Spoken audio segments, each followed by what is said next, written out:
Moi, je n'avais pas longtemps à vivre. Parce que je savais ce que je vivais dans mon propre intérieur. Je me disais que ma vie pouvait s'arrêter à tout moment. Tu me traites de comédien, je vais me faire de la vraie comédie. Tu vas voir tout de suite. Clémentine a lavé, moi je ne fais que sourire et puis mettre au soleil. Où toi tu as même ton carton là, tu peux rien me faire. Voilà, parle-moi où je suis puissant aussi.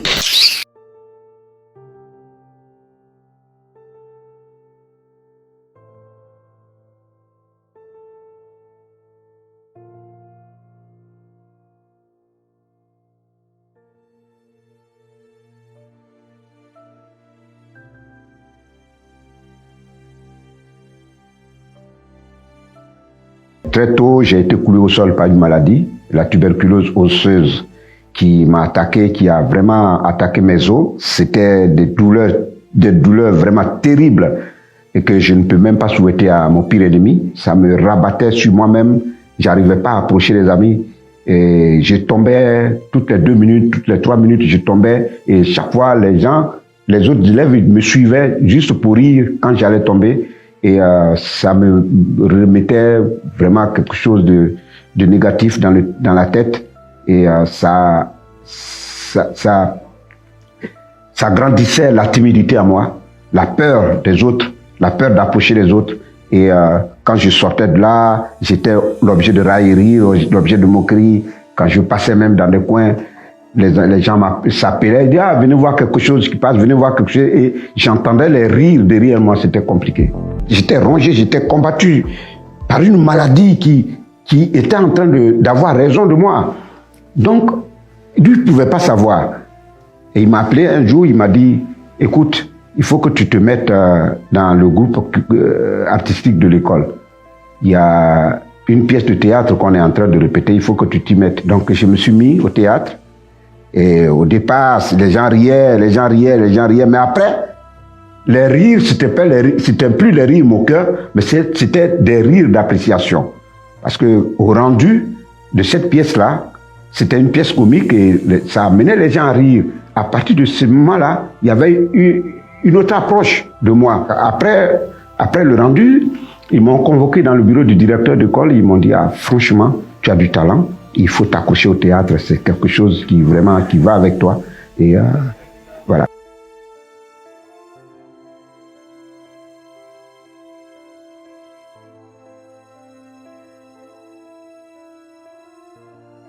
J'arrive au Burkina, la première année, en tout cas, je suis resté, l'oncle allait chercher les médicaments, il est venu, on a commencé les traitements, mais c'était pas ça. Le deuxième plan de soins, on a trouvé encore un autre guérisseur, c'est passé à côté, et un troisième guérisseur, où c'était à une vingtaine de kilomètres de là où on habitait, une vingtaine de kilomètres, mais vraiment dans la brousse, dans les fins fonds de la brousse.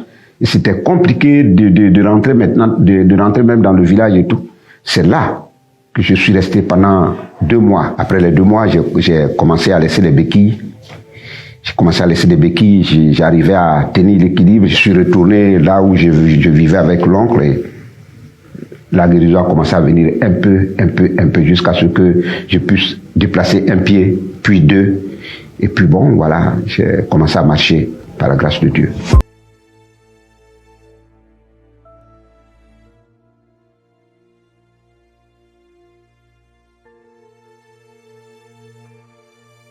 Je reviens, il n'y a plus question d'école parce que à 18 ans, qu'est-ce que tu vas faire?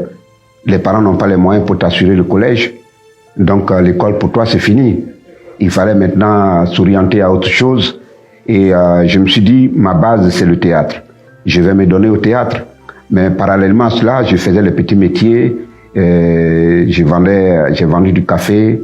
J'ai travaillé dans un restaurant. J'ai vendu du carburant dans une station d'essence et tout. Mais parallèlement à cela, je faisais mes répétitions de théâtre. Et j'ai joué avec le fromager théâtre de Gagnois. On a fait des spectacles. Plus on faisait des spectacles, plus je sentais le métier en moi. Je me disais que si je faisais une formation, j'accentuais cette formation-là, ça pouvait me mener à quelque chose. Au moins, je pouvais me sentir utile à la société. Donc j'ai pris à bras le corps ce métier et on s'est pratiqué jusqu'à ce que en 1986, je prenne la ferme résolution de regagner Abidjan afin de continuer la formation dans le théâtre.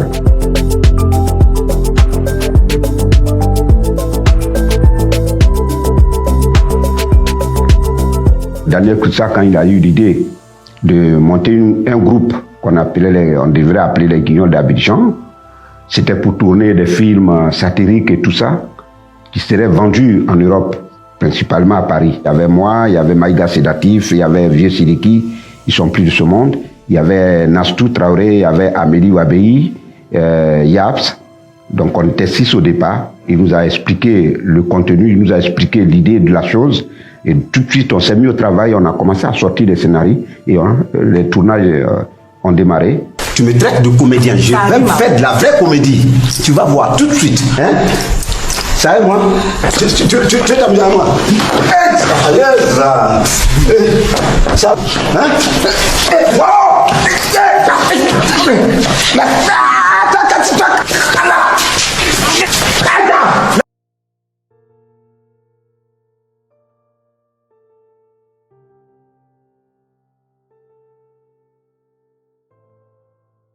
Quand Akissi Delta, qui en est la productrice, c'est-à-dire la productrice de ma famille, a eu l'idée de rassembler les acteurs pour lancer le tournage, j'avais été coopté par Akissi Delta.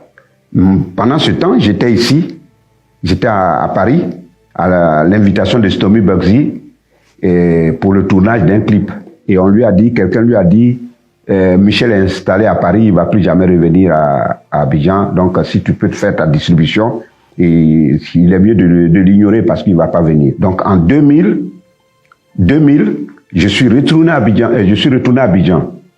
Et Delta m'a dit, ah voilà mon projet, j'ai lancé ça en 99, mais je veux tourner, en 2000 là, je vais lancer le tournage. Mais on m'avait dit que tu n'allais plus revenir. J'ai dit, ah mais voici, je suis là. Donc le tournage a été lancé et elle m'a donné le rôle du mari de Clé-Clé dans le tournage. Voilà, on a tenté cette aventure, ça a donné ce que vous avez vu.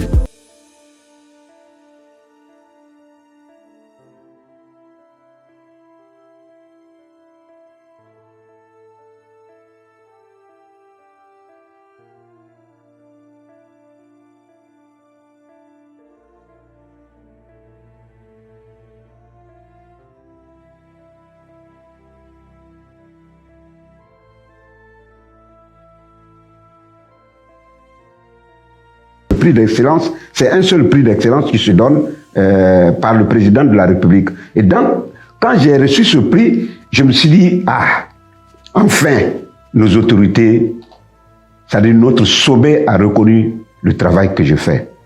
Satisfaction, moi. Voilà. Vous avez entendu l'histoire. Beaucoup voient le Gou d'aujourd'hui, Gou la superstar, mais beaucoup ne connaissent pas son parcours. Beaucoup aujourd'hui vont se focaliser sur le produit fini, mais ne connaissent pas qu'avant d'être ce produit fini, on a traversé beaucoup de parcours. Vous savez, derrière chaque grande icône, il y a toujours une histoire. Et je ne vais pas vous mentir que la plupart des célébrités, ceux-là qui ont réussi aujourd'hui, ils ont des parcours, ils ont des histoires. Ils ont rencontré des difficultés.